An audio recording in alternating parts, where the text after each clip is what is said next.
Jubilee Hills by poll big update. BRS అభ్యర్థి Maganti సునీతపై case నమోదు చేసిన పోలీసులు. విశాఖలో భారీ ఏఐ హబ్ ఏర్పాటుకు గూగుల్ ఒప్పందం. ఢిల్లీలో సీఎం చంద్రబాబు సమక్షంలో చారిత్రక ఒప్పందం. ఎంపీ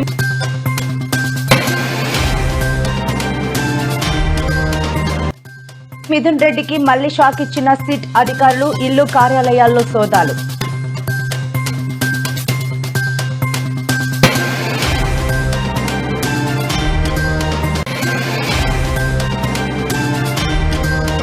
కేటీఆర్ పై బండి సంజయ్ సంచలన వ్యాఖ్యలు.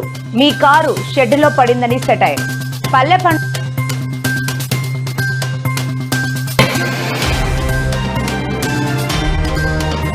2.0 కార్యక్రమంపై ఉప ముఖ్యమంత్రి పవన్ కళ్యాణ్ సమీక్ష. ఏపీ గ్రామీణ ముఖ చిత్రాన్ని పూర్తిగా మార్చేలా ప్రణాళికలు రూపొందించాలని ఆదేశం. జూబ్లీ హిల్స్ ఉప ఎన్నికలకు నోటిఫికేషన్ల స్వీకరణ ప్రక్రియ కొనసాగుతున్న వేళ కీలక పరిణామం చోటు చేసుకుంది. ఈ మేరకు బీఆర్ఎస్ అభ్యర్థి మాగంటి సునీత కూతురు మాగంటి అక్షరపై కేసు నమోదైంది. మోడల్ కోడ్ ఆఫ్ కాండక్ట్ ను ఉల్లంఘించి ప్రార్థనా స్థలాల వద్ద అనుమతులు తీసుకోకుండా ఎన్నికల ప్రచారం చేశారని A1 గా మాగంటి సునీత, A2 గా మాగంటి అక్షర, యూసఫ్ గూడ కార్పొరేటర్ రాజ్ కుమార్ పటేల్ తో పాటు మరో 4గురిపై జూబ్లీహిల్స్ పోలీస్ స్టేషన్లో కేసు నమోదైంది. ఈ నేపథ్యంలోనే మాగంటి సునీత సభా వేదికపై కన్నీరు పెట్టిన విషయంలో మంత్రి పొన్నం ప్రభాకర్ రియాక్ట్ అయ్యారు.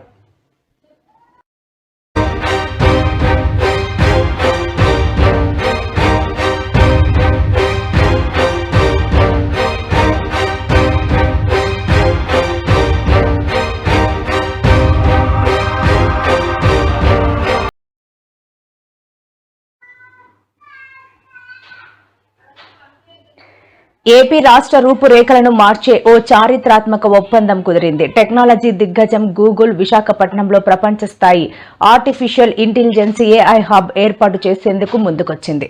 రాబోయే 5 ఏళ్లలో ఏకంగా $15 బిలియన్ పెట్టుబడి పెట్టనున్నట్లు Google Cloud global CEO Thomas Kurian ప్రకటించారు. అమెరికా వెలుపల గూగుల్ నిర్మించబోయే అతిపెద్ద ఏఐ కేంద్రం ఇదే కావడం విశేషం. ఈ చారిత్రాత్మక ఒప్పందంపై ఢిల్లీలోని తాజ్ మాన్సింగ్ హోటల్లో ఏపీ ప్రభుత్వం, గూగుల్ ప్రతినిధులు సంతకాలు చేశారు. ఈ కార్యక్రమానికి సీఎం చంద్రబాబు, రాష్ట్ర ఐటీ శాఖ మంత్రి నారా లోకేష్, కేంద్ర ఆర్థిక మంత్రి నిర్మలా సీతారామన్, కేంద్ర ఐటీ శాఖ మంత్రి అశ్వనీ వైష్ణవ్తో పాటు గూగుల్ ఉన్నతాధికారులు హాజరయ్యారు. Policy made all the difference. One bold decision made all the difference. Hello Andhra Pradesh. విశాఖకు రాబోతున్న ఆసియాలోనే అతిపెద్ద ఏఐ ఆధారిత గూగుల్ డేటా సెంటర్. అమెరికా తర్వాత ప్రపంచంలోనే 2వ అతిపెద్ద డేటా సెంటర్. భారతదేశపు మొట్టమొదటి ఏఐ సిటీగా విశాఖపట్నం. తొలి దశలో 1,80,000కు పైగా ఉద్యోగాలు. సాగర తీరం విశాఖపట్నం మరో చారిత్రక ఘట్టానికి వేదిక కాబోతుంది.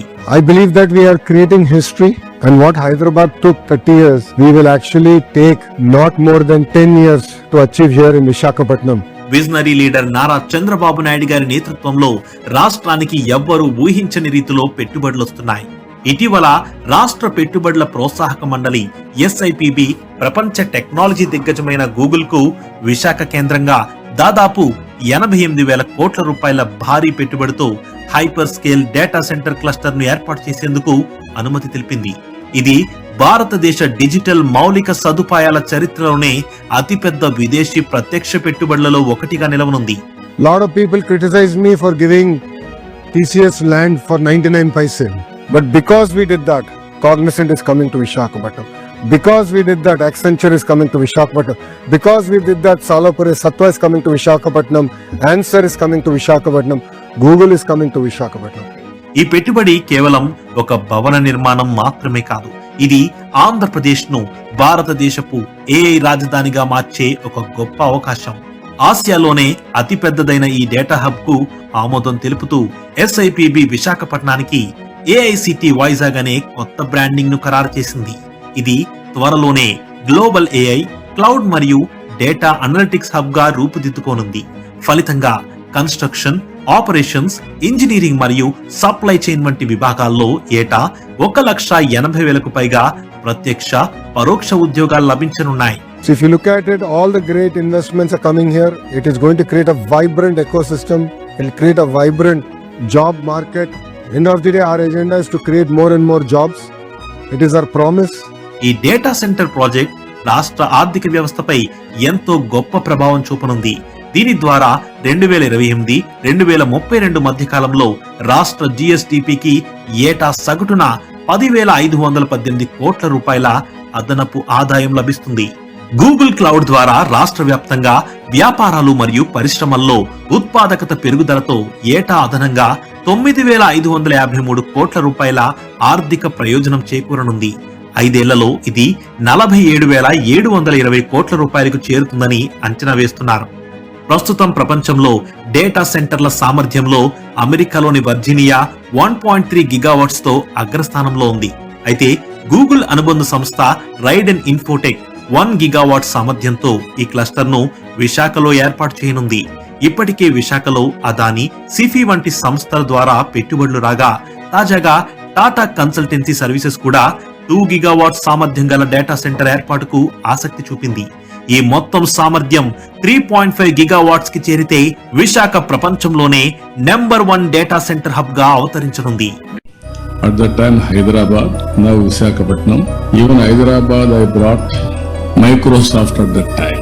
First ఆంధ్రప్రదేశ్ గ్రామాల ముఖ చిత్రాన్ని సంపూర్ణంగా మార్చివేసే లక్ష్యంతో పల్లె పండుగ 2.0 కార్యక్రమానికి పటిష్టమైన ప్రణాళికలు సిద్ధం చేయాలని ఉప ముఖ్యమంత్రి పవన్ కళ్యాణ్ అధికారులను ఆదేశించారు.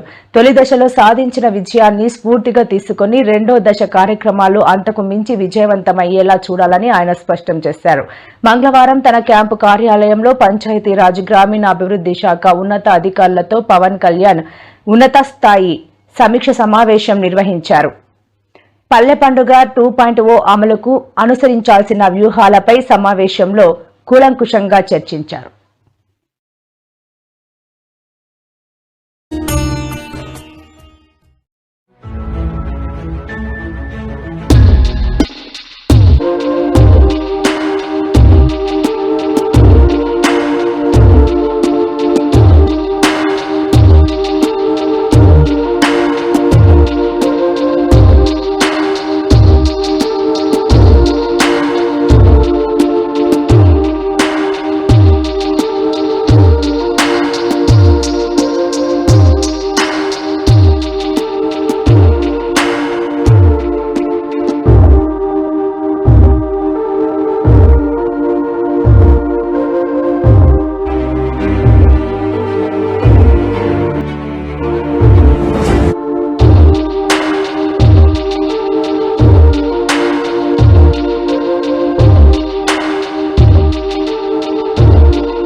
వైసీపీ కీలక నేత ఎంపీ మిథున్ రెడ్డికి సిట్ అధికారులు మళ్లీ షాక్ ఇచ్చారు. ఇవాళ హైదరాబాద్, తిరుపతి, బెంగళూరులోని ఆయన నివాసాల్లో ఆకస్మికంగా తనిఖీలు చేపడుతున్నారు.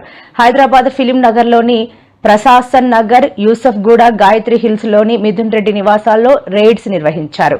కొండాపూర్లోని ఆయన కార్యాలయం, సోమాజిగూడలోని డికాట్ కొరియర్ కంపెనీలోనూ తనిఖీలు జరిగాయి. అయితే డికాట్ కొరియర్ నుంచి మిథున్ రెడ్డికి చెందిన పిఎల్ఆర్ ప్రాజెక్ట్స్ కంపెనీలోకి 25 కోట్ల రూపాయలు వచ్చినట్లుగా సిట్ అధికారులు గుర్తించారు. వైసీపీ ప్రభుత్వ హయాంలో జరిగిన మద్యం కుంభకోణం కేసు విచారణలో భాగంగా సిట్ బృందం ఈ సోదాలు చేపడుతోంది.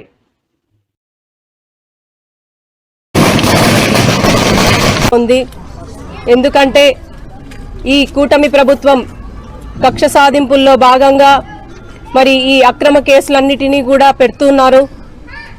ఖచ్చితంగా అరెస్ట్ చేసిన రోజే మాకందరికీ తెలుసు, ఎప్పటికైనా కూడా వీరు పెట్టిన కేసులన్నీ కూడా నిరూపితం కావు, ఎందుకంటే అందులో నిజాలు లేవు అన్నది ప్రతి ఒక్కరికి కూడా తెలుసు.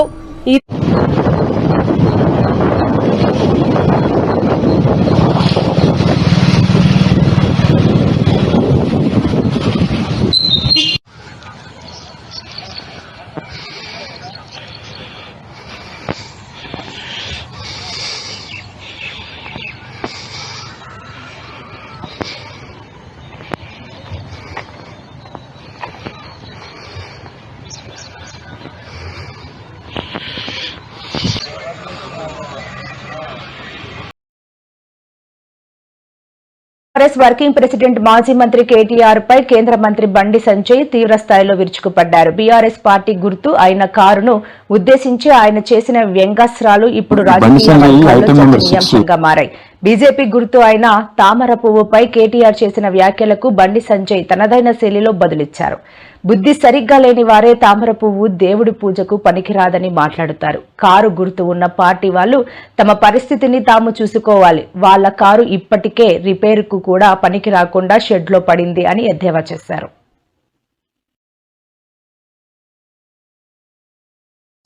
Item number 6 parliament reply. Item number 6 should read this. This is a reply given by Government of India, not me.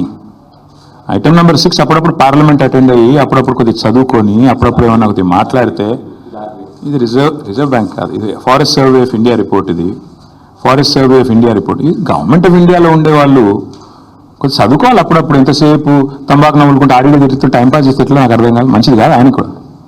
ఇప్పుడు చదువుకోమని చెప్పండి కొద్దిగా. ఏ ప్రభుత్వం శాశ్వతం కాదు.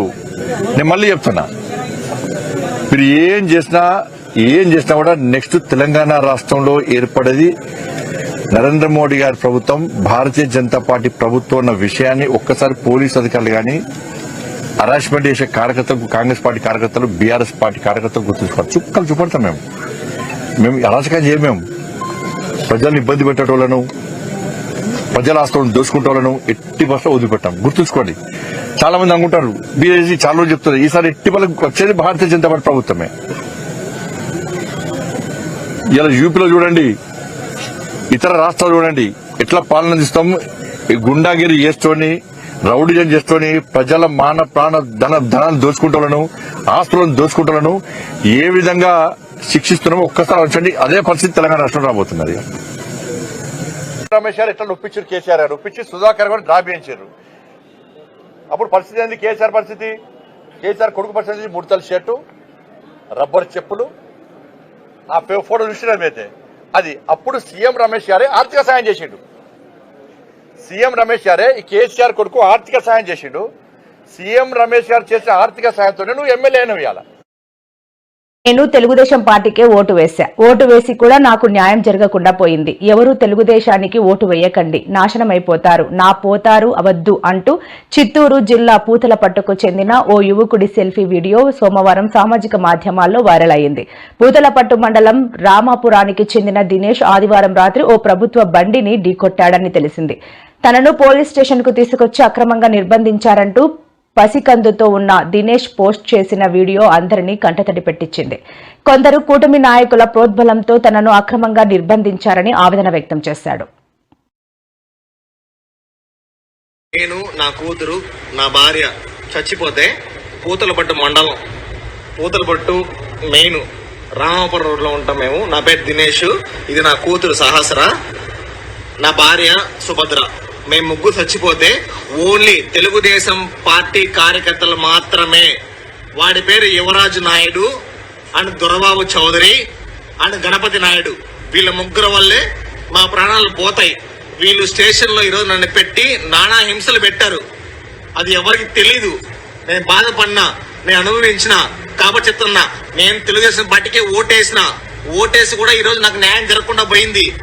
కానీ ఎవ్వడికండి చెప్తానా, ఓటు తెలుగుదేశం పార్టీకి ఓటు వేయకండి, నాశనం అయిపోతారు, నాకిపోతారు, వద్దు. కానీ ఎవ్వడికండి చెప్తానా, ఓటు తెలుగుదేశం పార్టీకి ఓటు వేయకండి, నాశనం అయిపోతారు, నాకిపోతారు, వద్దు.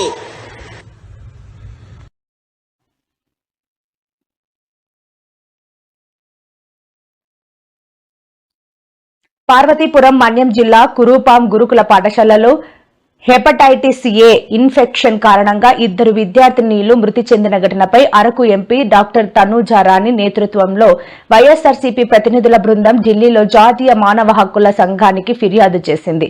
పచ్చ కామెర్లు, విష జ్వరాలు పార్వతీపురం మన్యం జిల్లాను చుట్టుముట్టిన కూటమి సర్కార్ నిమ్మకు నీరెత్తినట్లు వ్యవహరిస్తోందని మండిపడ్డారు. గిరిజన హాస్టల్లో 170 మంది విద్యార్థులు పచ్చ కామెర్లు, విష జ్వరాల బారిన పడగా 2 విద్యార్థినీలు మృతి చెందారని ఆవేదన వ్యక్తం చేశారు. ఈ చావులు ముమ్మాటికి ప్రభుత్వ హత్యలేనని మండిపడ్డారు. కేజీహెచ్ లో వైద్యం తీసుకున్న విషయం మనందరికీ తెలిసిందే. అందులో 2 విద్యార్థులు చనిపోవడం నిజంగా బాధాకరం. అయితే దీన్ని నేషనల్ హ్యూమన్ రైట్స్ కమిషన్ కి ఆర్టికల్ 21 హ్యూమన్ రైట్స్ వైలేషన్ గా కంప్లైంట్ ఇవ్వడం జరిగింది. అయితే వీటిలో మేము హ్యూమన్ రైట్స్ కమిషన్ ని కోరేది ఒకటే, స్పెషల్ ఇన్వెస్టిగేషన్ టీమ్ ని under national human rights commission under లో పెట్టి ఇన్వెస్టిగేట్ చేయమని. అదే విధంగా ఇప్పుడు ప్రస్తుత ప్రభుత్వం ఏదైతే ఉందో దాన్ని ఇంతకు ముందు చనిపోయిన 2 పిల్లలకి కూడా ఎందుకు పోస్ట్ మార్టం చేయలేదు. అదే విధంగా ఇంత జరుగుతున్నా కూడా ఈ రోజుకి ఆ గురుకుల పాఠశాలలోనే కాకుండా చుట్టుపక్కల ఉన్న ఏకలవ్య స్కూల్ కూడా ఈ ఇన్ఫెక్షన్ స్ప్రెడ్ అయ్యి అక్కడ కూడా దాదాపు 80 మంది పిల్లలు ఎఫెక్ట్ అవ్వడం అన్నది నిజంగా బాధాకరం. అయితే ఇంత జరుగుతున్నా కూడా ఎందుకు స్టేట్ గవర్నమెంట్ ఉలుకు లేకుండా పలుకు లేకుండా ఉంది అని చెప్పి ప్రశ్నించమని చెప్పేసి మేము నేషనల్ హ్యూమన్ రైట్స్ వాళ్ళని కోరుకోవడం జరిగింది. అదే విధంగా ఎవరైతే పిల్లలు చనిపోయారో వాళ్ళకి ఖచ్చితంగా కంపెన్సేషన్ అన్నది, ఫైనాన్షియల్ సపోర్ట్ అన్నది స్టేట్ గవర్నమెంట్ ఇవ్వాల్సిందిగా డిమాండ్ చేస్తూ మేము కమిషన్ ముందు పెట్టాము.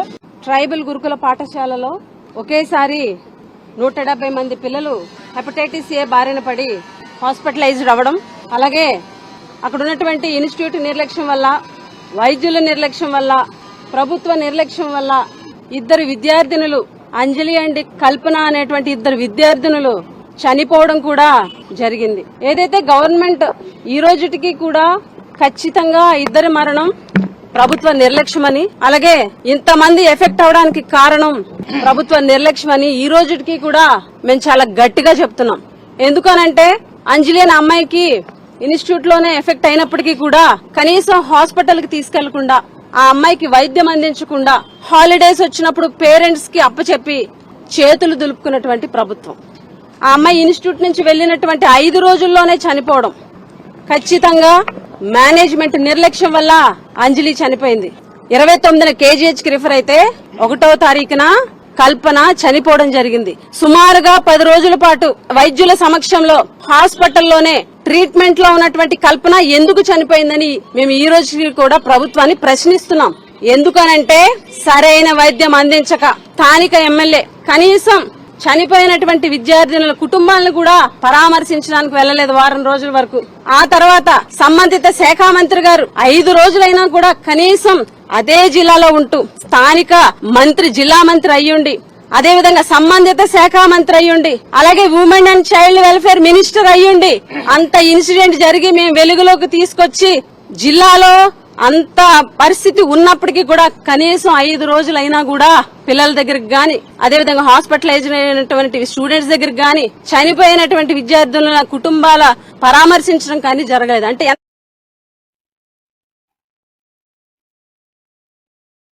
మంచిర్యాల జిల్లా వేమనపల్లి మండలానికి చెందిన బీజేపీ నేత ఏటా మధుకర్ ఆత్మహత్య చేసుకున్న విషయం తెలిసిందే. అక్రమ కేసులతో అధికార పార్టీ నేతలు తనను వేధిస్తున్నారని మధుకర్ సూసైడ్ చేసుకుని ప్రాణాలు కోల్పోయాడు. ఈ షాకింగ్ ఘటన తెలంగాణ రాష్ట్ర రాజకీయాల్లో సంచలనంగా మారిన విషయం తెలిసిందే. అక్రమ కేసులు, కాంగ్రెస్ నాయకుల వేధింపులు తట్టుకోలేక ప్రాణాలు కోల్పోవడం అత్యంత దురదృష్టకరమని అన్నారు. తాము బీజేపీ కార్యకర్తలపై జరుగుతున్న అణిచివేతలు, బెదిరింపుల రాజకీయాలు తీవ్రంగా ఖండిస్తున్నామని, మధుకర్ మృతికి బాధ్యులైన వారిని వెంటనే అరెస్ట్ చేసి చట్టపరంగా కఠిన చర్యలు తీసుకోవాలని అన్నారు. ఏటా మధుకర్ వారి యొక్క కుటుంబాన్ని పలకరించడం అనేది ఈ రోజు ఈ సందర్భంగా మనకు చాలా బాధాకరంగా ఉన్నది. మధుకర్ అనేటటువంటి కార్యకర్తని కాంగ్రెస్ పార్టీలో కొంతమంది నాయకులు, ఈ నాయకులందరూ కూడా కలిసి అతను వేధించి పోలీసుల ద్వారా బెదిరించి నువ్వు బీజేపీలో తిరగొద్దు అని చెప్పేటటువంటి వాతావరణాన్ని నిర్మాణం చేసి ఆత్మహత్యకు ఈ రోజు తోసి ఆ దోవలో వెళ్లేటట్టు ప్రయత్నం చేసినటువంటి ఒక కాంగ్రెస్ నాయకులందరూ కూడా దోషులే. దీంట్లో FIR లో కూడా ఎవరైతే దోషులు ఉన్నారో వాళ్ళ పేరు రావడం జరిగింది. మరి ఇంతవరకు పోలీసులు వారు అరెస్ట్ చేయలేదు. కాంగ్రెస్ పార్టీతో, కాంగ్రెస్ నాయకులతో వాళ్ళకు ఉన్నటువంటి సత్సంబంధాలు అయితే, వాళ్ళకు ఉన్నటువంటి రాజకీయంగా ఉన్న ఒత్తిడితో అయితే ఈ రోజు భారతీయ జనతా పార్టీ కార్యకర్తల్ని ఈ యొక్క మంచిర్యాల జిల్లాలో గానీ చుట్టుపక్కల జిల్లాల్లో పోలీసులు వేధింపు చేస్తా ఉన్నారు. కొంతమంది నాయకులు ఇక్కడ అప్పుడు కేసు పెట్టి జైల్లో పెట్టినటువంటి సంఘటనలు కూడా మనం చూసాము. ఖబర్దార్ మా భారతీయ జనతా పార్టీ కార్యకర్తల్ని ఈ రకమైనటువంటి వేధింపులు చేస్తే బీజేపీ ఊరుకోదు. ఈ రోజు ఒక మధుకర్ ఒక ఆత్మాహుతితోని భారతీయ జనతా పార్టీ కార్యకర్తలందరూ కూడా ఈ రోజు అప్రమత్తంగా ఉండాలి.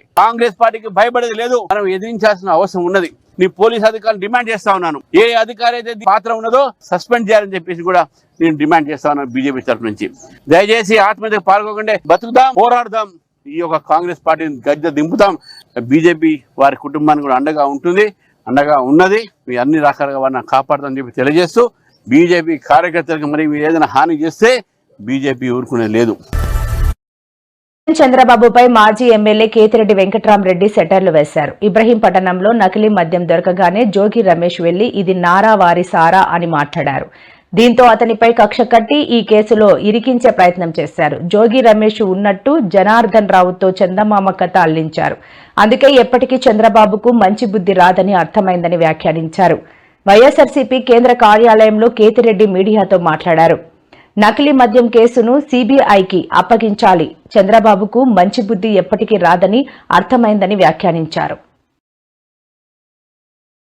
జనం యొక్క ప్రాణాలతో చెలగాటమాడుతున్నారు, జనం యొక్క ప్రాణాలతో చెలగాటమాడుతున్నారు. కాబట్టి ఐ రిక్వెస్ట్ దిస్ గవర్నమెంట్ ఖచ్చితంగా సిబిఐ ఎంక్వైరీ చేయాలి. ఎందుకంటే దీంట్లో ఎక్కడే గాని మీ ఇన్వెస్టిగేషన్ లో గాని మీరు మీ పేపర్లలో వచ్చే కథనాలు గాని కథలు గాని ఏవే గాని లింక్ కావటం లేదు, ఎక్కడో ఒకటి మిస్ అయితా పోతున్నాయన్నమాట. సో ఇవంతా లింక్ కావాలి, ఖచ్చితంగా కల్ప్రిట్స్ బయటపడాలి. మీకు నిజంగా చిత్తశుద్ధి ఉందంటే, నిజంగా చిత్తశుద్ధి ఉంది మీ పార్టీకి, తెలుగుదేశం పార్టీకి, కూటమికి చిత్తశుద్ధి ఉందంటే ఖచ్చితంగా దీంట్లో కల్ప్రిట్స్ ఎవరో బయటపడాలి. పవన్ కళ్యాణ్ ఎక్కడ పోయినా నాకు అర్థం కావటం లేదు. మద్యపాన ప్రియులకు ద్రోహం చేస్తున్నావు జగన్ అని చెప్పినటువంటి పవన్ కళ్యాణ్ ఏమైందో నాకు అర్థం కావటం లేదు. ఆ రోజు ఆయన అంతగా పట్టుకున్నాడు గవర్నమెంట్ మద్యం అమ్ముతూ ఉంటే. ఈ రోజు ఇంత పెద్ద ఎత్తున దొరుకుతుందంటే ఎక్కడే కానీ మాట్లాడటం లేదు. అది ఏం రీజన్సో ఏందో, కొంతమంది ఏదో ఇచ్చినారంటారు, మెయింటైన్ చేసుకుంటానని అంటున్నారు. కానీ హౌ ఫార్ మనకు అది దాని గురించి నేను లోతుగా కానీ డెఫినెట్ గా దీని గురించి ఖచ్చితంగా సిబిఐ ఎంక్వైరీ చేయాలి. మా పార్టీ వాళ్ళని ఇరికించడం వల్ల మీరు తృప్తి పొందడమో, పేపర్లలో 4 కథనాలు వస్తున్నాయని దాని మీద మీరు బాధపడ్డమో కాకుండా, ఎవరైతే దీనిలో మూలాధారం ఉన్నారో అది ఎంతటి వారైనా వదిలిపెట్టమని మీరు అంత గట్టిగా చెప్తున్నారు. కాబట్టి డెఫినెట్ గా మీరు దీని మీద సిబిఐ ఎంక్వైరీ చేసేయండి ఖచ్చితంగా. అప్పుడు కానీ దీని మీద తేలదని చెప్పేసి కోరుకుంటున్నాను. ఎందుకంటే మీరు చేసేది మొదటి నుంచి కూడా బురద జల్లే రాజకీయమే. మా పార్టీ అతను రాజశేఖర రెడ్డి కావచ్చు, జగన్మోహన్ రెడ్డి కావచ్చు, మొండోడు కాబట్టి నిలబడినారయ్యా. లేకుంటే మీరు చేసే పనులకు ఎవడైనా కానీ పిచ్చాన్ని ఎత్తుకొని పోవాల్సిందే. ఎన్టీఆర్ లాంటి వాళ్ళే మీరు నాశనం చేసి పెట్టరే. స్త్రీలోలుడని, లక్ష్మీభారతుడని, అది ఇది అని చెప్పేసి ఎన్నేమో చెప్పి కథనాలు చెప్పేసి ఇదే పేపర్లలో వచ్చినట్టువే కదా, ఇదే కథనాలు వచ్చినట్టు కదా. ఏమిటి ఇప్పుడు సోషల్ మీడియా అనే ప్లాట్ఫాము, ఇంకొక మల్టిపుల్ మీడియా ఉన్నాయి కాబట్టి సరిపోయింది. కానీ లేకుంటే ఇలాగే కదా అందరినీ నాశనం చేసేది. కాబట్టి మీ లైబ్రరీ ఏందో, మీరు ఈ విధంగా ఏ విధంగా కట్టుకథలు అల్లి ప్రజల్ని మోసంగా చేయాలనే ప్రయత్నం అప్పుడు చేస్తున్నారు, ఇప్పుడు చేస్తున్నారు. You are successful in that. ప్రజల్ని ఏ విధంగా మోసం చేయాలి, మ్యానిపులేట్ చేయాలి, వీటిలో మీకు మించినోడు లేనే లేడు. ఖచ్చితంగా దాంట్లో అన్ని డిగ్రీలు మీకే ఇస్తారు. కానీ జూబ్లీహిల్స్ ఉప ఎన్నిక విషయంలో గోషామహల్ ఎమ్మెల్యే రాజాసింగ్ కేంద్ర మంత్రి కిషన్ రెడ్డిని టార్గెట్ చేశారు. తాజాగా ఆయన కిషన్ రెడ్డిపై హాట్ కామెంట్స్ చేశారు. జూబ్లీహిల్స్ ఉప ఎన్నికలో కిషన్ రెడ్డి బీఆర్ఎస్ ను గెలిపిస్తారా లేక కాంగ్రెస్ ను గెలిపిస్తారా? ఇక్కడ ఎన్ని ఓట్లతో ఓడిపోబోతున్నారు? తెలంగాణ జూబ్లీహిల్స్ ప్రజలు మిమ్మల్ని అడుగుతున్నారంటూ హాట్ కామెంట్స్ చేశారు. జూబ్లీహిల్స్ సికింద్రాబాద్ పార్లమెంట్ నియోజకవర్గం పరిధిలోనికి వస్తుందని, ఈ ఉప ఎన్నికల్లో బీజేపీ భారీ ఓట్ల తేడాతో ఓడిపోయే కేంద్ర అధికారుల వద్ద ముఖం ఎలా చూపుతారో ఆలోచన చేశారా అని ప్రశ్నించారు.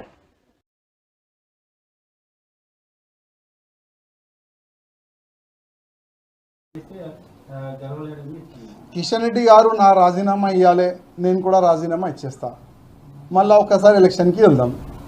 మీరు కూడా అక్కడ పార్లమెంట్ సభ్యుడుగా కొట్లాడండి, నేను కూడా ఇండిపెండెంట్గా అక్కడ కొట్లాడతా. మీరు కూడా ఇక్కడ ఇండిపెండెంట్గా ఎమ్మెల్యే కూడా కొట్లాడండి. ఎవరు ఎక్కడి నుంచి గెలుస్తారో చూసుకుందాం. ఇప్పుడు ఈ మొత్తము దీనికి ప్లానింగ్ మొత్తం మా కిషన్ రెడ్డి గారే నేను అనుకుంటున్నాను. అందుకోసం మా కిషన్ రెడ్డి గారికే అడ్రస్ చేసి చెప్తున్నాను, రామచంద్రరావు గారికి ఫ్రీ హ్యాండ్ ఇవ్వండి, ప్రతి ఒక్క పార్లమెంట్ సభ్యుడికి ఫ్రీ హ్యాండ్ ఇవ్వండి, ప్రతి ఒక్క ఎమ్మెల్యేకి ఫ్రీ హ్యాండ్ ఇవ్వండి. పార్టీ డెవలప్ చేసుకుంటారు. ఇంకా ఎన్ని సంవత్సరాల వెనక నుంచి గుంజే కార్యక్రమం చేస్తారు?